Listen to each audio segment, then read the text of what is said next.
17 1 8 1வது வசனத்தை எடுத்தவங்க வாசிங்க.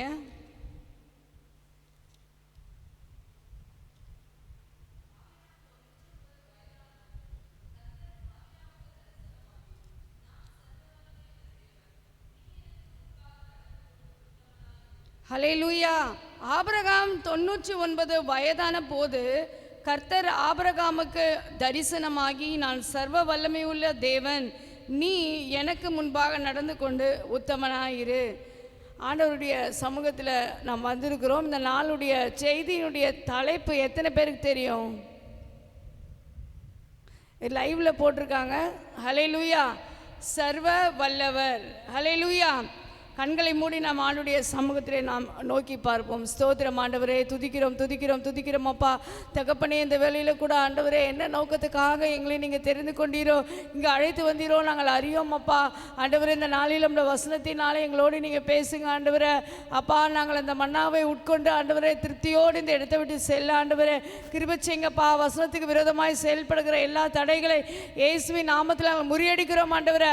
அப்பா, அந்த இடம் முழுவதுமான பிரசன்னம் கடந்து வரும்படியாக ஜெபிக்கிற ஆண்டவரே, நீரே பொறுப்பெடுத்துக் கொள்ளுங்க. இயேசுவின் மூலம் வேண்டிக் கொள்கிறேன் பிதாவே, ஆமேன். வேதாகமத்தில் நம்ம வாசிக்கும் போது சர்வ வல்லமையுள்ள தேவன், சர்வ வல்லவர் அப்படின்னு சொல்லும் போது அவருக்கு அந்த பேர் எல்ஷடாய் அப்படின்னு சொல்கிறாங்க. வேதாகமத்தில் முதல் முறையாக ஆதியாகமம் 17வது அதிகாரம் 1வது வசனத்தில் நம்ம பார்க்குறோம், நான் சர்வ வல்லமையுள்ள தேவன் அப்படின்னு நம்முடைய தமிழ் வேதாகமத்தில் போட்டிருக்கு. ஆனால் எபிரேய பேர் எல்ஷடாய். ஹல்லேலூயா. எல் அப்படின்னு சொல்லும் போது அது கடவுளை குறிக்கிறது. El Elyon, El Roi, El Rohi, நிறைய பேர் இருக்குது ஆண்டவருக்கு, நிறைய பேர். அந்த பேரில் எல்ஷடா என்ற பேர் ஆதியாகமம் 17 1வது வசனத்தில் முதல் முறையாக இங்கே நாம் வேதத்தில் பார்க்குறோம். அது மாத்திரம் இல்லை, 48 முறை வேதாகமத்தில் இந்த எல்ஷடா என்ற பேரை பார்க்குறோம். நம்ம பார்க்கும்போது தமிழ் வேதாகமத்தில் சர்வ வல்லவர், சர்வ வல்லமையுள்ள தேவன், சில இடங்களில் எல்ஷடாய். வெளிப்படுத்தின விசேஷத்தில் பார்க்கும்போது நான் ஆதியும் அந்தமும் அல்பாவும் ஒமேகாவும் இருக்கிறேன் அப்படின்னு சொல்லிட்டு அந்த வார்த்தைகளை நம்ம பார்க்க முடியும். இங்கே என்னை பார்க்கும்போது ஆங்கிலத்தில் சொல்லும்போது all sufficient one, God is more than enough to meet any need. அவரால் செய்ய முடியாதது எதுவுமே இல்லை. இன்னொரு வார்த்தை சொல்கிறாங்க omnipotent, அவரால் எல்லாமே முடியும். இப்போ நம்ம மனிதர்களாகிய நாம் சில வரையறைக்கு உட்பட்டு இருக்கிறோம். சில காரியங்களை தான் நம்மளால் செய்ய முடியும். நம்ம எல்லாமே செய்யணும்னு யோசிப்போம். நமக்கு எதனா ஒரு வியாதியோ ஒரு பலவீனமோ, நல்லா உற்சாகமாக இருப்போம், திடீர்னு யாருன்னா ஒரு வார்த்தை சொல்லும்போது நம்ம சோர்ந்து போயிடுவோம். அந்த காரியத்தை நம்ம எடுத்து செய்ய முடியாதபடி சோர்ந்து போயிடும், டிஸ்கரேஜ் ஆகிடும். அதுக்கு காரணம் நாம் மனிதர்கள். ஹல்லேலூயா. இங்கே நாம் சொல்லுகிற தேவன் அவர் சர்வ வல்லவர், அவர் எல்ஷடாய். அவரால் செய்யக்கூடாத காரியம் எதுவுமே இல்லை. இன்றைக்கு கூட நீங்கள் ஒரு பிரச்சனையோடு வந்திருக்கலாம், ஒரு தேவையோடு வந்திருக்கலாம். இந்த காரியம் முடியுமா, இந்த காரியம் எப்படி நடக்கும் அப்படின்னு நினச்சி வந்திருக்கலாம். சர்வ வல்லமையுள்ள தேவன் எல்லாவற்றையும் செய்ய வல்லவர். ஹல்லேலூயா. கரங்களை தட்டி கர்த்தரை மகிமைப்படுத்துங்க. எல்லா கரங்களை தட்டுங்க. பக்கத்தில் இருக்க பார்த்து சொல்லுங்க, நம்முடைய தேவன் சர்வ வல்லமை உள்ளவர். பக்கத்தில் இருக்க பார்த்து சொல்லுங்க, பக்கத்தில் இருக்க பார்த்து சொல்லுங்க, அவர் சர்வ வல்லமையுள்ள தேவன், நம்முடைய தேவன் எல்ஷடாய். இங்கே பார்க்கும்போது அந்த 48 முறை வேதாகமம் நம்ம வாசிக்கிறோம். ஆதியாகமம் 48 3 4 எடுத்தவங்க வாசிங்க. ஆதியாகமம் 48 3 4.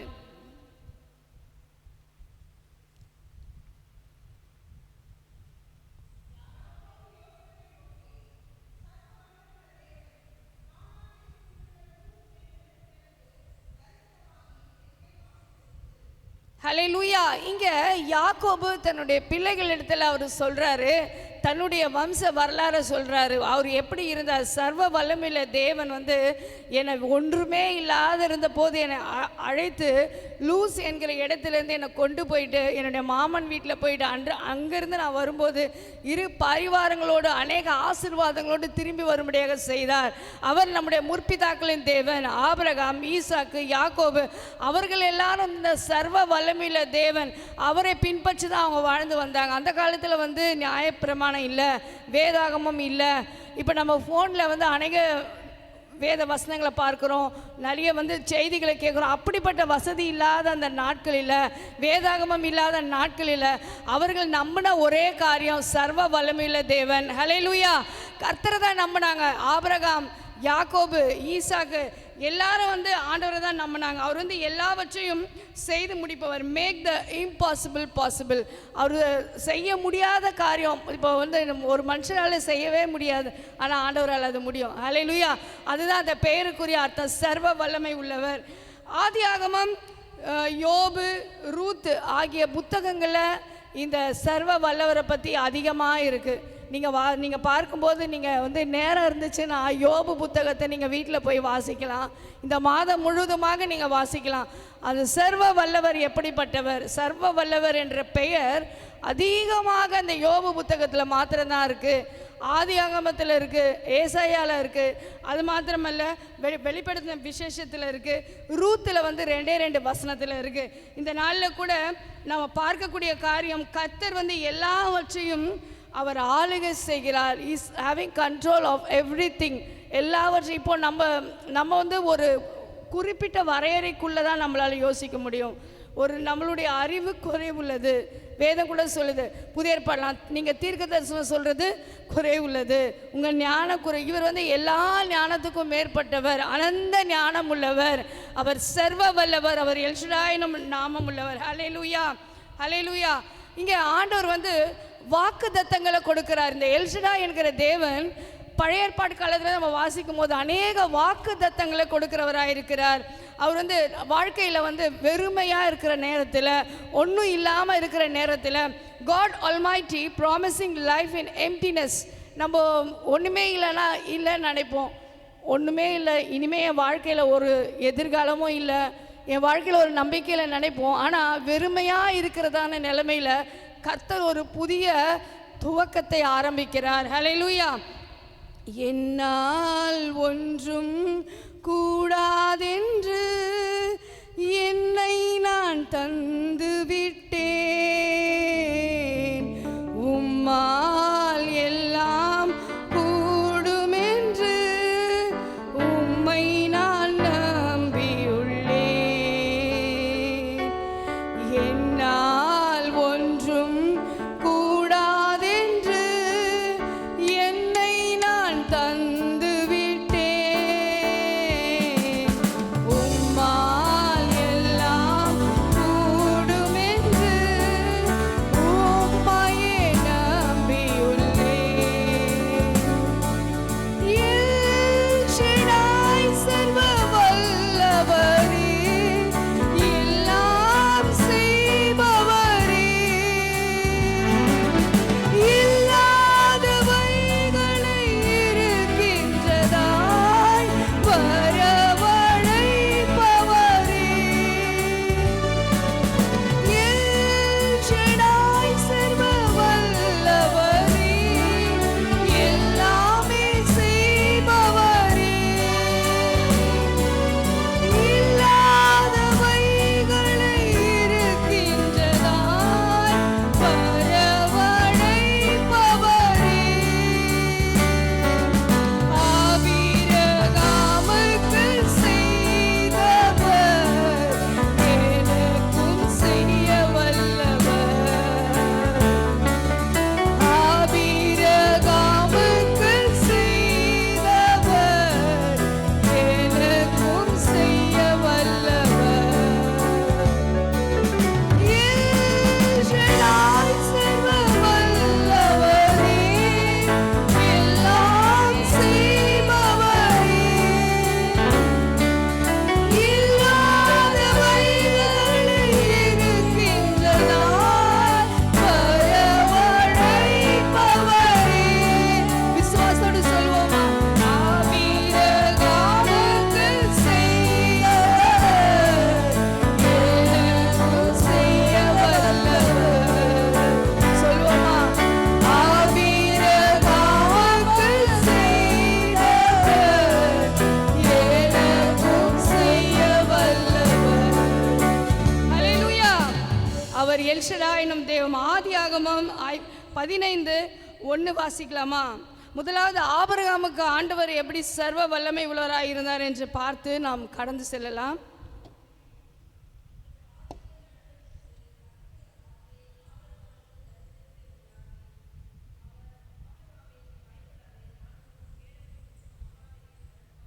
ஹல்லேலூயா. இப்போ ஆண்டவர் வந்து ஆபிரகாமுக்கு இப்போ 99 வயசு ஆயிடுச்சு. நீங்கள் வீட்டில் போய் வாசிக்கோங்க.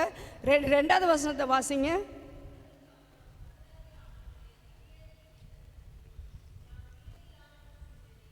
ஹல்லேலூயா. இங்கே ஆபிரகாம் ஆண்டவர்கிட்ட ஒரு கேள்வி கேட்குறாரு.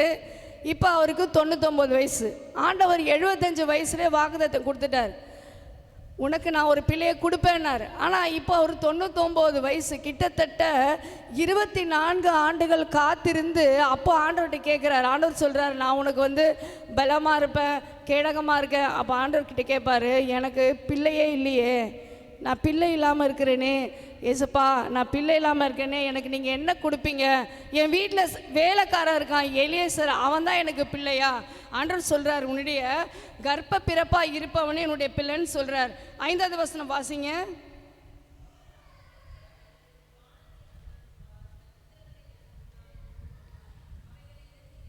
ஆண்டவர் சொல்கிறாரு, நீ வந்து விசுவாசிக்கிற, இன்னும் அதிகமாக விசுவாசிக்கணும். நான் சர்வ வல்லமையுள்ள தேவன், வானத்தை அண்ணாந்து பாரு, கடற்கரைக்கு மணலை பாரு, அப்படிப்பட்ட வகையில் உனக்கு பிள்ளைங்க இருக்கும், அவ்வளோ பிள்ளைங்க இருக்கும். அப்போ அந்த குறிய ஒரு அறிகுறி ஒன்றுமே இல்லை.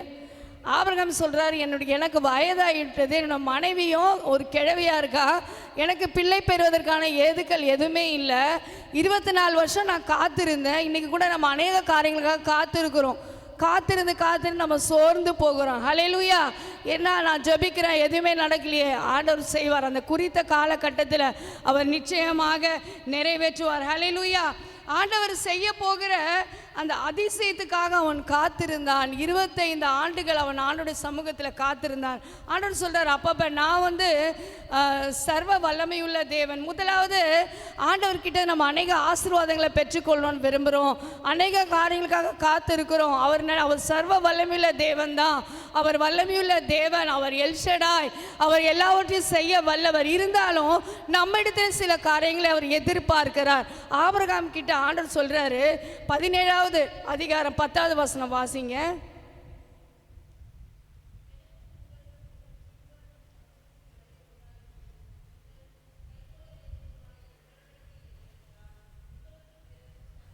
ஹல்லேலூயா. ஆண்டவர் சொல்றாரு, நீ என்கிட்ட பிள்ளை இல்லைன்னு கேட்குறியே, நான் ஒன்று சொல்கிறேன் செய். பரிசுத்தமாக வாழணும், எனக்கும் உனக்கும் உன்னுடைய சந்ததிக்கும் ஒரு உடன்படிக்கை நீ ஏற்படுத்தணும். எல்லா ஆண் மக்களும் விருத்த சேதனம் செய்யணும். அதன் மூலமாக இஸ்ரவேல் மக்கள் இன்னைக்கு வரைக்கும் அவங்க அதை கடைப்பிடித்து ஃபாலோ பண்ணிட்டு தான் இருக்கிறாங்க. கர்த்தர் வந்து ஒரு ஆசீர்வாதத்தை நமக்காக வச்சிருக்கிறாரு. இந்த பக்கத்தில் நாம் செய்ய வேண்டிய காரியங்கள். ஆபிரகாம் கேட்குறான், என் பிள்ளை இல்லாமல் இருக்கேனப்பா, 24 வருஷம் ஆயிடுச்சு, ஒன்றும் நடக்கலை. ஆபிரகாமுக்கு தெரியாது எப்போ நடக்கணும்னே தெரியாது. 25 வருஷம் கழிச்சு நடக்குமோ, 50 வருஷம் கழிச்சு நடக்குமோ தெரியாது. ஆண்டவர் சொல்லலை, நான் வந்து உனக்கு வந்து 100வது வயசில் குழந்தை கொடுப்பேன்னு சொல்லலை, பிள்ளையை கொடுப்பேன்னு சொன்னார். அந்த வாக்குத்தத்தத்தை நம்பி 24 ஆண்டுகள் அவர் காத்திருக்கிறாரு. அப்போ தான் ஆண்டவர்கிட்ட கேட்கும் போது ஆண்டவர் சொல்கிறாரு, என்னோட வந்து நீங்கள் என்ன செய்யணும், உடன்படிக்கை செய்யணும், நான் உங்களோட உடன்படிக்கை செய்வேன், நீங்கள் பரிசுத்தமாக இருக்கணும். ஹல்லேலூயா. ஆண்டவர் வந்து நம்மக்கிட்ட அநேக காரியங்களை எதிர்பார்க்கிறார். நாம் வந்து ஆண்டவர்கிட்ட வந்து எனக்கு அது வேணும் இது வேணும் கேட்போம். பரிசுத்த வாழ்க்கை ஆண்டவர் எதிர்பார்க்க, பரிசுத்தமாக இருக்கிறியா, உன்னோட நான் உடன்படிக்கை செய்ய விரும்புகிறேன். அவர் உடன்படிக்கையின் தேவன், எல்ஷடாயினும் தேவன், அவர் உடன்படிக்கையின் தேவன். அப்போ சொல்கிறாரு, நீங்கள் வீட்டில் போயிட்டு அந்த அதிகாரத்தை முழுமையாக வாசிங்க. உன்னுடைய வம்சத்தில் இருந்து சாராளாகிய உன்னுடைய மனைவி மூலமாக ராஜாக்கள் பிறப்பார்கள், இந்த நாட்டை ஆளக்கூடிய ராஜாக்கள் பிறப்பார்கள். அப்போது ஆபிரகாம் யோசித்து பார்த்துருப்பார்.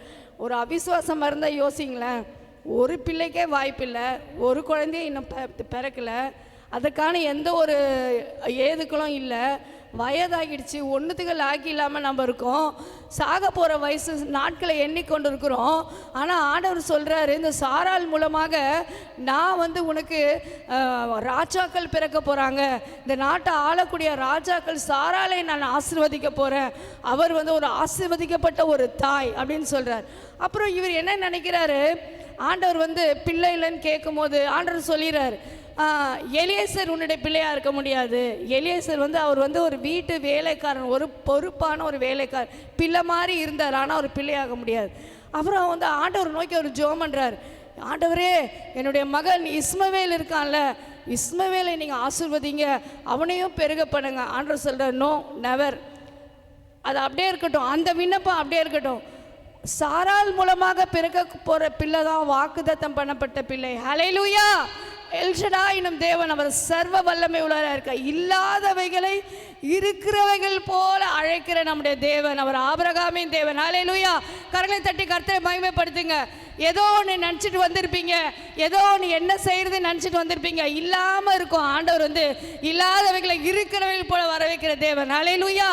ஆபிரகாம் அங்கே நினைக்கிறாரு, இஸ்மவேல் எனக்கு இருக்கானே, எலியேசர் இருக்கானே. ஆண்டவர் சொல்றாரு, பேரையும் சொல்றாரு, வாக்குத்தத்தம் பண்ண போகிற அந்த பிள்ளையாகிய ஈசாக்கு மூலமாக தான் நான் அவனை ஆசீர்வதிப்பேன். ஹல்லேலூயா. ஆண்டவர் எலியேசர் மூலமாக ஆசீர்வச்சிருக்கலாம், இஸ்மவேல் மூலமாக ஆசீர்வச்சிருக்கலாம், ஆனால் அந்த ஆசீர்வாதம் ஈசாக்கு மூலம், அந்த பெயரையும் சொல்றாரு. இன்னும் பிள்ளை உருவாகலை, பிள்ளை பிறக்கலை, ஒன்றும் நடக்கலை. அந்த 24வது ஆண்டில் ஆண்டவர் சொல்றாரு, இந்த ஈசாக்கு மூலமாக உன்னுடைய வம்சத்தை ஆசீர்வதிப்பேன். கரங்களை தட்டி கர்த்தரை மகிமைப்படுத்துங்க. ஹல்லேலூயா. ஆண்டவர் நம்முடைய வாழ்க்கையில் எதிர்பார்க்குற காரியம் பரிசுத்தம். உடனே ஆபிரகாம் தன்னுடைய வீட்டில் இருக்கிற எல்லா ஆண் மக்களுக்கும் விருத்த சேதனம் செய்தான், கர்த்தருடைய கட்டளைக்கு கீழ்ப்படிஞ்சான். ஹல்லேலூயா.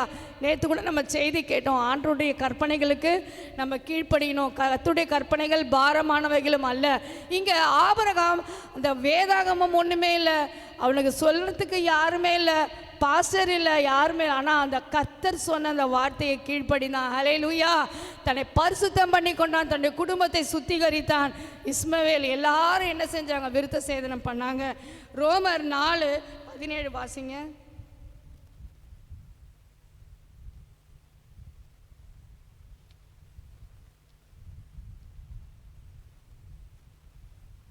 ரோமர் 4:17.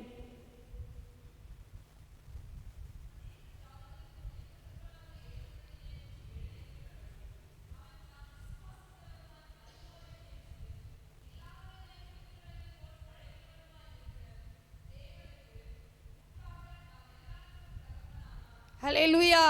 இல்லாதவைகளை இருக்கிறவைகள் போல அழைக்கிற நம்முடைய தகப்பனாகிய தேவன். ஹல்லேலூயா. அந்த ஆபிரகாம் அதை விசுவாசிச்சான். பாருங்க, ஒரு 40 வயசு 50 வயசுனா விசுவாசிக்கலாம், 99 வயசு. அடுத்த அதிகாரத்தில் வாசிக்கும் போது கர்த்தருடைய தூதனானவர் பிதா குமாரன் பரிசுத்த ஆவியானவர் அவங்க வீட்டுக்கு வராங்க. அதுக்கு முன்னாடி நடக்கிற காரியம், பேரையும் சொல்லிடுறார், ஈசாக்குன்னு பேர் வைப்பீங்கன்றார். கர்த்தர் பாருங்க, அந்த வாக்குத்தத்தத்தை சொல்லும்போது ஆபிரகாம் வந்து கேள்வி கேட்கும்போது ஆண்டவருக்கு கீழ்ப்படிஞ்சு அந்த கட்டளைகளை அவன் செய்து முடித்தான். ஹல்லேலூயா. வாக்கு சொன்னவர் மாறாதவர், நிச்சயம் நிறைவேற்றுவார். வாக்கு சொன்னவர் மாறாதவர், நிச்சயம் நிறைவேற்றுவார். காற்றும் இல்லையே, மழையும் இல்லையே, பள்ளங்கள் நிரம்பினதே. காற்றும் இல்லையே, மழையும் இல்லையே, பள்ளங்கள் நிரம்பினதே. ஒன்றுமில்லை என்றாலும் எதுவும் இல்லை என்றாலும் அதிசயம் செய்திடுவார். ஓ, ஒன்றுமில்லை என்றாலும் எதுவும் இல்லை என்றால் அதிசயம் செய்திடுவார். அவர் அதிசயம் செய்யும் தேவன்.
வாக்கு சொன்னவர் மாறாதவர், அவர் நிச்சயம் நிறைவேற்றுவார். ஆண்டுகள் கடந்து போகலாம், நாட்கள் கடந்து போகலாம். உங்கள் வாழ்க்கையில், உங்களோட குடும்ப வாழ்க்கையில், தனிப்பட்ட வாழ்க்கையில் ஆண்டவர் உங்களுக்கு அநேக வாக்குத்தத்தங்களை சொல்லியிருப்பார். சொல்லி நீங்கள் ஜெபம் பண்ணிக்கிட்டே இருப்பீங்க. எப்போ நடக்கும், என்னைக்கு நடக்கும்? நிச்சயமாக நடக்கும். ஹல்லேலூயா. பக்கத்துல பார்த்து சொல்லுங்கள், நிச்சயமாய் வாக்குத்தத்தம் நிறைவேறும். வாக்கு சொன்னவர் மாறாதவர், நிச்சயம் நிறைவேற்றுவார். ஹல்லேலூயா. ரெண்டாவதாக யோபுவை குறித்து யோபு புஸ்தகத்தில் எல்ஷடா என்கிற பெயர் 31 முறை வருகிறது. ஹல்லேலூயா. அதிகமான முறை நீங்கள் பார்த்தீங்கன்னா அந்த வேத வசனத்தில் சர்வ வல்லவர், சர்வ வல்லவர் அப்படின்ற வார்த்தை அடிக்கடி வரும். இங்கே நம்ம பார்க்கும்போது துன்பத்தின் போதும் கடவுளின் சக்தி, கடுமையான துன்பத்தின் போதும் கர்த்தர் யோபோடு இருந்தார். ஹல்லேலூயா, ஹல்லேலூயா. நம்ம கூட நிறைய நேரத்தில் கஷ்டப்படுறோம், நம்ம கூட நிறைய நேரத்தில் வியாதியில் படுக்கையில் படுத்துக்கிறோம், துன்பப்படுறோம். அந்த துன்பத்தின் நடுவிலும் கர்த்தர் நம்மோடு இருக்கிறார். சர்வ வல்லவர் நம்மோடு இருக்கிறார். ஹல்லேலூயா. அந்த பாடுகள் மத்தியில் யோபுடைய வாழ்க்கையில் 2 காரியம். நம்முடைய வாழ்க்கையில் கூட எல்லாருடைய வாழ்க்கையிலும் சந்தோஷமான காரியங்களே நடந்துக்கிட்டே இருக்காது. துன்பமான சூழ்நிலை வரும், மரணம் வரும், வியாதி வரும், பலவீனம் வரும், இழப்பு வரும், நஷ்டம் வரும், கஷ்டம் வரும், எல்லாம் வரும். ஆனால் அந்த இழப்புகள் மத்தியிலும் ஆண்டவர் நம்மோடு இருக்கிறார். பக்கத்தில் பார்த்து சொல்லுங்கள், என்னுடைய இழப்புகள் மத்தியிலும், என்னுடைய துன்பத்தின் பாதையிலும் ஆண்டவர் சர்வ வல்லவர் என்னோடு இருக்கிறார். ஹல்லேலூயா. யோபு சொல்கிறாரு, அந்த பாடுகள் மத்தியில் நான் கஷ்டப்பட்டேன், நான் சந்தோஷமாக இருந்தேன். ஒரு காலத்தில் என்னுடைய வாழ்க்கையில் எல்லாமே நடந்துச்சு. என்னுடைய வாழ்க்கையில் கிடைக்காத ஒரு சந்தோஷம் இல்லை. நல்ல என்ன 10 பிள்ளைகளை ஆண்டவர் கொடுத்தார், நல்ல வருமானத்தை கொடுத்தார், மனைவியை கொடுத்திருந்தார், ஆஸ்தி சொத்து வீடு எல்லாம் இருந்துச்சு, சந்தோஷமாக இருந்தேன். அப்பவும் சர்வ வல்லவர் இருக்கிறாரு.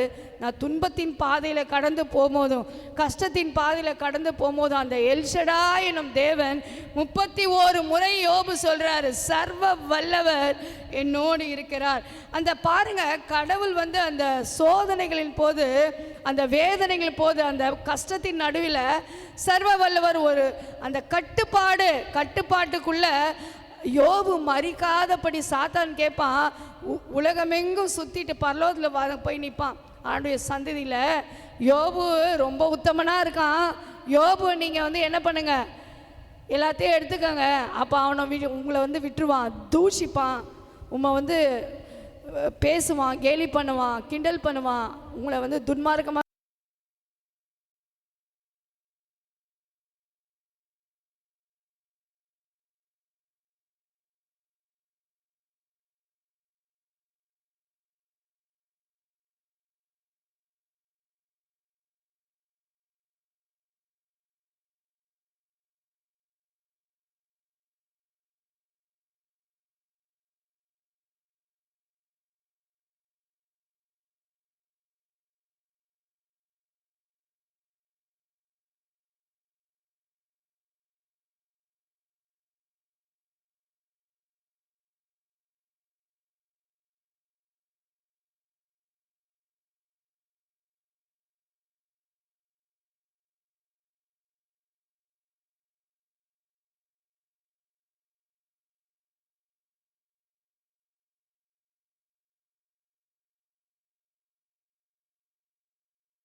யோபு சொல்கிறார், ஆண்டவர் என்னை சிக்ஷிக்கிறார்.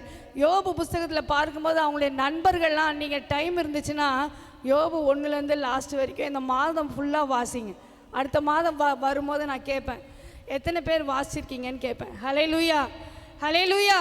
இங்கே வாசிக்கிறோம், யோபு சொல்கிறாரு, கர்த்தருடைய சிச்சையை அற்பமாக எல்லாம். அநேக நேரத்தில் யோபு போல் நம்ம பாடுபடல, கிறிஸ்துவ போல நம்ம பாடுபடல. யோபுக்கு என்னென்ன கஷ்டம், ஒரு மனுஷனுக்கு என்னென்ன கஷ்டம் வருமோ எல்லாம் வந்துச்சு. அவருடைய சரீரத்தில் பலவீனம், தலையிலேருந்து கால் வரைக்கும் புண்ணு, சுகமாக இருக்க முடியாது. பிள்ளைங்கள்லாம் இறந்துட்டாங்க, சொத்தெல்லாம் போயிடுச்சு, வீடெல்லாம் போயிடுச்சு. மனைவி இருக்காங்க, ஒரே ஒரு சப்போர்ட்டு அவங்க தான். பைபிள் சொல்லுது ஒரே சரீரம். அவங்களே என்ன பண்ணுறாங்க, தீட்டுறாங்க.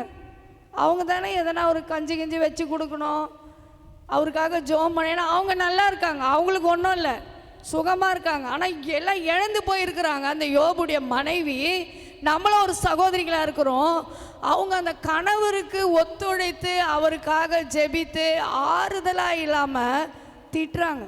அன்றைக்கு நேரத்தில் நம்ம கூட என்ன பண்ணுறோம், நம்முடைய கணவன்மார்களை திட்டுறோம். ஏதாவது ஒன்று இல்லைன்னா எது இருக்கோ அதுக்கு ஸ்தோத்திரம் பண்ணணும். ஹல்லேலூயா. இங்கே நம்ம வாசிக்கும் போது அதே புத்தகம் 29வது வசனத்தை எடுத்துக்காங்க. 29வது அதிகாரம் யோபு 29.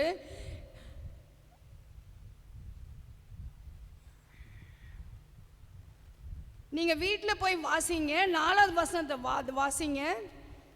தேவனுடைய ரகசிய செயல் என் கூடாரத்தின் மேல் இருந்தது, அப்பொழுது சர்வ வல்லவர் என்னோடு இருந்தார், என் பிள்ளைகள் என்னை சூழ்ந்திருந்தார்கள். 6வது வசனம் வாசிங்க.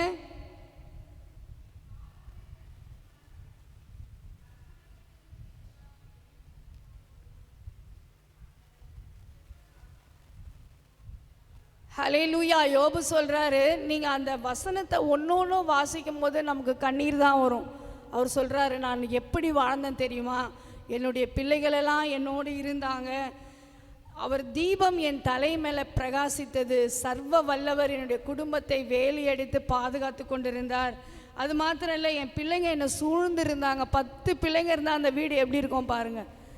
நம்ம வீட்டில் பிள்ளைங்க ஒரு நாள் இல்லைனாலே, சின்ன பிள்ளைங்க சொல்கிறேன், பிள்ளைங்க எங்கன்னா ஊருக்கு போயிட்டாங்கன்னா, பிள்ளைங்க இல்லைன்னா அந்த வீடு எப்படி இருக்கும், வெறுமையாக இருக்கும். அங்கே தாய் தகப்பனுக்கு சாப்பிட பிடிக்காது. எப்போ பிள்ளைங்க வரும், அது எவ்வளோ பெரிய பிள்ளைங்களாக இருந்தாலும் பிள்ளைங்க எப்போ வருவாங்க, அந்த வாஞ்சியோடு இருப்பாங்க. இங்கே யோபுக்கு 10 பிள்ளைங்க ஒரே நாளில் மறிக்கிறாங்க. அந்த 10 பிள்ளைங்களும் இருந்தாங்க, என்னை சூழ்ந்திருந்தாங்க. அப்பொழுது சர்வ வல்லவர் என்னோடு இருந்தார், என் பாதங்களை நான் நெய்யினால் கழுவினேன், கண்மணிலிருந்து எனக்காக எண்ணெய் நதி போல ஓடி வந்தது. அது தொடர்ந்து நீங்கள் வாசிக்கும் போது அந்த ஊரில் இருக்கிற பெரியவங்க வாலிபர்லாம் எழுந்து நின்று என்னை வந்து மரியாதை கொடுத்தாங்க. இப்போ என்னை யாருமே சட்டை பண்ணல, நான் எல்லாராலும் வெறுக்கப்பட்டு எல்லாராலும் ஒதுக்கப்பட்டு தனித்து விடப்பட்டவனாக இருக்கேன். நீங்கள் வீட்டில் இன்றைக்கி நைட்டு போய் இந்த 29வது அதிகாரத்தை நீங்கள் வாசிங்க, உங்களுக்கு அழுக தான் வரும். யோபுடைய வாழ்க்கை எப்படி ஒரு செல்வ செழிப்பான ஒரு வாழ்க்கை, எவ்வளோ ஒரு சுகபோகமான வாழ்க்கை, வேலைக்காரிகள் வேலைக்காரர்கள், ஆஸ்திகள், ஆடு மாடுகள், மிருக ஜீவன்கள், ஒட்டகங்கள், எதுக்குமே குறையில்லை. கர்த்தர் அவனை ஆசீர்வதித்திருந்தார். கிழக்கத்தி புத்திரரிலே யோபு ஆசீர்வதிக்கப்பட்டவனாக இருந்தான். அந்த யோபு என்ன சொல்கிறான்னா, அவனுடைய வாழ்க்கையை நினச்சி அவன் வேதனைப்படுறான். ஆனால் அந்த கஷ்டமான சூழ்நிலைகளிலும் அவன் ஆண்டவரை விடவே இல்லை. ஆண்டவர் நம்முடைய வாழ்க்கையில் கூட சில நேரத்தில் சில அப்ஸ் அண்ட் டவுன்ஸ் வரும். சில நேரத்தில் வந்து நம்ம சரீரம் பலவீனமாக போயிடும். அதுக்காக நம்முடைய கணவரையோ பிள்ளைகளையோ ஆண்டவரையோ திட்டணும்னு அவசியமே இல்லை. கர்த்தருக்கு ஸ்தோத்திரம். ஏசப்பா யோபுக்கு கொடுத்த பொறுமையை தாங்க, இந்த பிரச்சனையிலேருந்து நான் வெளியே வர எனக்கு உதவி செய்யுங்க. ஹல்லேலூயா. ஆண்டவர் அப்படியே விட்டுற மாட்டார், அவர் சர்வ வல்லவர். ஹல்லேலூயா. எண்ணி முடியா அதிசயம் செய்பவரே, நீர் எண்ணி முடியா அதிசயம் செய்பவரே, காயப்படுத்தி கட்டு போடும் கர்த்தரே, காயப்படுத்தி கட்டு போடும் கர்த்தரே, அடித்தாலும் அணைக்கின்ற அன்பரே, அடித்தாலும் அணைக்கின்ற அன்பரே, உமக்கே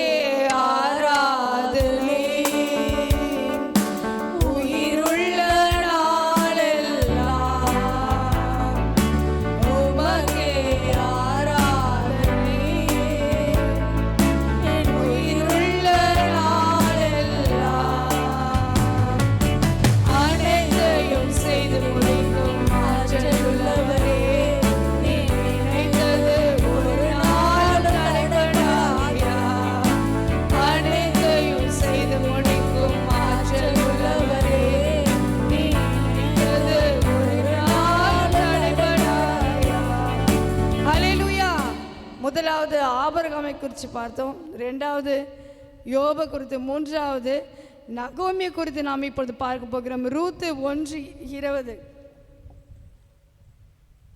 ரூத் புத்தகத்தில் 2 முறை என்ற அந்த எல்ஷடா என்கிற பெயர் வருகிறது. சர்வ வல்லவர். வாசிப்போம். ரூத் 1:20.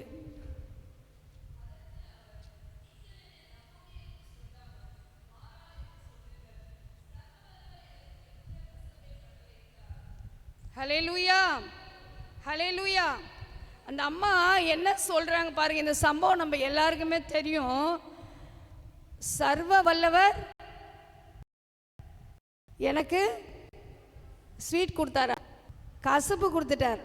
ஆமேன், ஹல்லேலூயா. அதுவும் அவங்க சொல்றாங்க பாருங்க, என் வாழ்க்கையில் கசப்பு வந்துடுச்சு, என் வாழ்க்கையில் நான் இழப்புகள் எல்லாம் சந்திச்சிருக்கேன், நான் அந்த ஊருக்கு போனேன், நிறைவுள்ளவனா போல வெறுமையாக வரேன்னு சொல்லியிருக்கலாம். ஆனால் அவங்க சொல்கிற வார்த்தை சர்வ வல்லவர். ஹல்லேலூயா. சர்வ வல்லவர் அவர் எல்ஷடா என்னும் தேவன். அவரால் செய்யக்கூடாத அதிசயமான காரியம் ஒன்றும் இல்லை. அவர் இந்த அம்மாவுக்கு கசப்பை உண்டாக்குறாங்க சொல்கிறாங்க. ஹல்லேலூயா. எப்படிப்பட்ட ஒரு அவிசுவாசம் உள்ள ஒரு சகோதரின்னு பாருங்க. நம்ம ஒரு மாம்சத்தில் அநேக முடிவுகளை எடுப்போம். இதை செய்யலாம், அதை செய்யலாம், இங்கே போகலாம், அங்கே போகலாம். ஓ, ஆவியானவர் சொல்றாரு, நீ மாம்சத்துல முடிவெடுப்ப, ஆனா கர்த்தர் செஞ்சார் சொல்லுவ. ஹல்லேலூயா. கரங்களை தட்டி கர்த்தரை மகிமைப்படுத்துங்க. நாம் செய்யற ஒவ்வொரு காரியங்களுக்கும் நாம தான் காரணம். ஹல்லேலூயா. இங்க அவர் சொல்றா, சர்வ வல்லவர் எனக்கு கசப்பை உண்டாக்குனாரு, சர்வ வல்லவர் எனக்கு பாதையை செவ்வாய் பண்ணார் சொல்லலாம். நான் போனேன், எல்லாத்தையும் இழந்துட்டேன், பத்திரமா இந்த ஊருக்கு திரும்பி வந்தனே அப்படி சொல்லலாம்ல. சர்வ வல்லவர் எனக்கு கசப்பை உண்டாக்கினார். கர்த்தர் இதை செஞ்சாரா? ஆண்டவரை செஞ்சாரு சொல்லுங்களம்மா, உங்களை தான் கேட்குறேன். ஆமேனா?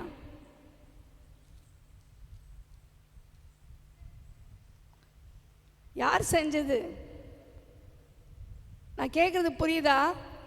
அந்த அக்கா சொல்கிறாங்க, நான் நம்மள மாதிரி ஒரு சகோதரி, சர்வ வல்லவர் எனக்கு கசப்பை கொடுத்தாரு. அது சரியா தவறா? அவங்க சொன்னது கரெக்டா இல்லையா? உங்களை தான் கேட்குறேன். ஆமாவா?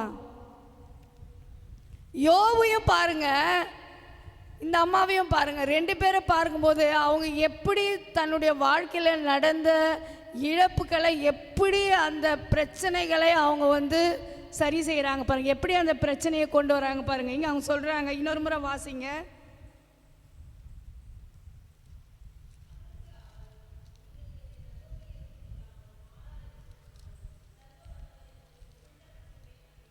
ஹல்லேலூயா. அடுத்த வசனம் வாசிங்க.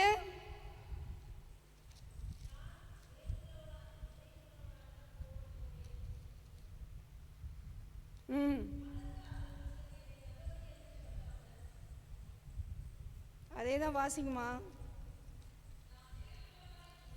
ஆமென், ஹல்லேலூயா. அவங்க சொல்ற காரியத்தை பார்க்கும்போது, நீங்க என்னை மாறான்னு, என்னை நகோமின்னு சொல்லாதீங்க, என்னை மாறாள்னு சொல்லுங்க. சர்வ வல்லவர் எனக்கு மிகுந்த கசப்பை கட்டளையிட்டார். ஆண்டவர் எனக்கு கசப்பை கட்டளையிட்டார். 2வது, நான் நிறைவுள்ளவனாய் போனேன், கர்த்தர் என்னை வெறுமையாய் திரும்பி வர பண்ணினார். இங்கே நம்ம பார்க்கும்போது அவங்க சொல்கிற ஸ்டேட்மெண்ட் பார்த்தா, நான் நிறைவுள்ளவளாய் போனேன், ஸ்தோத்திரம், ஆசீர்வாதம், கர்த்தர் உங்களை ஆசீர்வதித்தார். யோபு சொல்கிறார் பாருங்க, கர்த்தர் கொடுத்தார், கர்த்தர் எடுத்தார், கர்த்தருடைய நாமத்துக்கு ஸ்தோத்திரம். அந்த அம்மா சொல்கிறாங்க, நீ கடவுளை திட்டிட்டு செத்து போயா, நீ மட்டும் தானே இருக்கிற, சோறு ஆக்கின்னு கிடக்கணும் உனக்கு, நீ செத்து போனேன்னா நான் ஜாலியாக இருப்பேன். அவங்க என்ன யோசிச்சாங்கன்னு தெரில. பிள்ளைங்களும் இல்லை, சொத்தும் இல்லை, ஒன்றும் இல்லை, அம்மா வீட்டுக்கு போகலான்னு நினச்சாங்க போல. ஹல்லேலூயா. அங்கே அந்த சகோதரி தேவனை தூஷித்து ஜீவனை விடுன்னு சொல்கிறாங்க. அந்த யோபு சொல்கிறாரு, கர்த்தர்கிட்டேருந்து நல்லதெல்லாம் வாங்கிக்கணும்ல. நம்ம கணவன் மனைவி 2 பேரும் என்ன செஞ்சோம்? கர்த்தர் கொடுத்த பணத்தெல்லாம் எண்ணணும், இடம் வாங்கணும், நகை வாங்கணும், பிள்ளைங்களுக்கு திருமணம் பண்ணி வச்சோம், பிள்ளைங்களெல்லாம் நல்லா காப்பாற்றணும், ஆண்டவர் நல்ல உணவு கொடுத்தாரு, எல்லாம் ஆண்டவர் போஷித்தார். நம்ம 2 பேர் தானே செஞ்சோம். கர்த்தர் கையிலேருந்து நன்மையை வாங்கணும், கர்த்தர் கையிலேருந்து என்ன பண்ணணும்? தீமையும் வாங்கிக்கணும்ல. ஆமேன், ஹல்லேலூயா. நம்ம வாழ்க்கையில் நகோமி பாருங்க, அவர் சொல்கிற காரியம், கர்த்தர் என்னை வந்து நிறைவுள்ளவனாய் நான் போனேன், கர்த்தர் என்னை வெறுமையாய் திரும்பி பண்ணினார். ஹல்லேலூயா. அது மாத்திரம் இல்லை, அவர் சொல்கிற காரியங்கள் 3-4 காரியங்களே அவர் சொல்கிறார். முதலாவது வெறுமை. ஹல்லேலூயா. நம்முடைய வாழ்க்கையில் வெறுமை ஒன்றுமே இல்லை. வெறுமையாக இருக்கும்போது கர்த்தரை ஸ்தோத்தரிக்கணும், ஆண்டவரை தூஷிக்கக்கூடாது. ஏன்னா அவர் சர்வ வல்லவர். அவரையும் நம்மையும் கம்பேர் பண்ணால் நம்ம வந்து ஒன்றுத்துக்கும் உதவாதவங்க. நமக்கு பேர் பக்கத்தில் வல்லவர் கூட போட முடியாது. நம்ம ஒன்றுக்கு லாக்கில. நம்மளை ஆண்டவர் சொல்கிறாரு, நம்மளாம் ஒரு மண், நம்மளாம் ஒரு புல்லுக்கு பூ காலையில் நல்லா பூத்து இருக்கும், மாலையில் அது காஞ்சி போயிடும். அது போல தான் மனுஷனுடைய வாழ்க்கை. ஆனால் கர்த்தர் அவர் எல்ஷடாயினும் தேவன், அவர் சர்வ வல்லவர். அவரால் செய்யக்கூடாது ஒன்றுமே இல்லை. அந்த அம்மா சொல்கிறாங்க, வெறுமையாய் நான் வரேன், சர்வ வல்லவர் என்னை வெறுமையாக்கிட்டார். ரெண்டாவது அவங்க சொல்கிற காரியம், என்னை சிறுமைப்படுத்தினார். கர்த்தர் என்னை சிறுமைப்படுத்தினார். முதலாவது சொல்கிறாங்க, என்னை நான் வெறுமையாக வரேன். ரெண்டாவது என்னை சிறுமைப்படுத்தினார் ஆண்டவர். ஆண்டவர் யாரையும் சிறுமைப்படுத்த மாட்டார். ஹல்லேலூயா, ஹல்லேலூயா. மூன்றாவது காரியம் அவங்க சொல்கிறது, சர்வ வல்லவர் என்னை கிளேசப்படுத்தினார், என்னை வேதனைப்படுத்தினார் ஆண்டவர். என்னை கிளேசம் அப்படின்ற ஒரு வார்த்தை, வேதனை, ரொம்ப வேதனை. வேதனையிலே ரொம்ப ரொம்ப அதிகமானது கிளேசம். அதை யாராலும் சொல்ல முடியாது. சில பேருக்கு ஒரு வேதனை வந்துருச்சு வச்சுக்கோங்களேன், ஒரு மன வேதனை வந்தால் அவங்க யார்கிட்டையும் சொல்லவே மாட்டாங்க, ஃப்ரெண்ட்ஸ்கிட்டையும் ஷேர் பண்ண மாட்டாங்க. அந்த மனது வந்து உடைஞ்சு போயிருக்கும். அதுதான் கிளேசம்.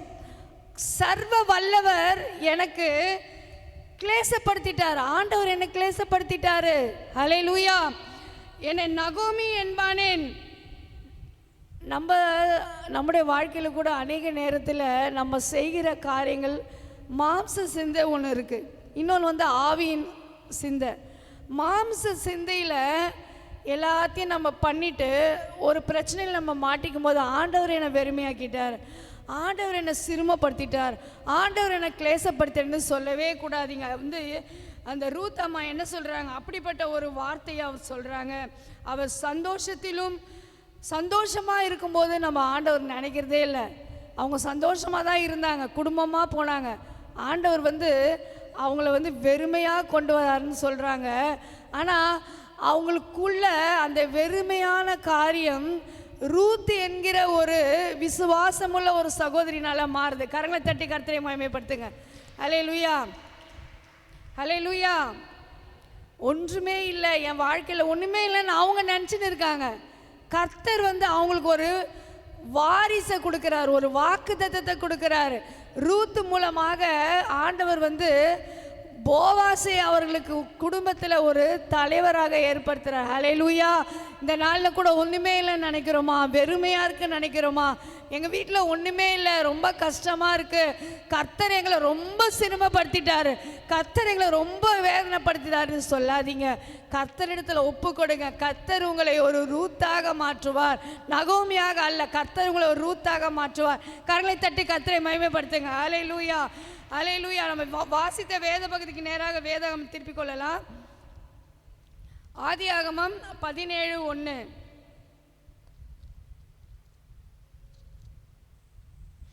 எடுத்தவங்க வாசிங்க, எல்லாரும் சேர்ந்து வாசிக்கலாமா?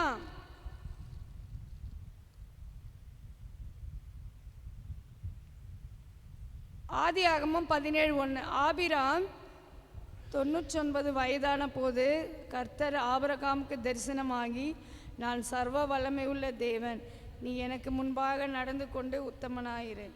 கண்களை மூடி நாம் கர்த்தரை நோக்கி பார்ப்போம். ஸ்தோத்திரிக்கிற ஆண்டவரே, துதிக்கிறோம் துதிக்கிறோம் துதிக்கிறோம் அப்பா. ஸ்தோத்திரம் ஆண்டவரே.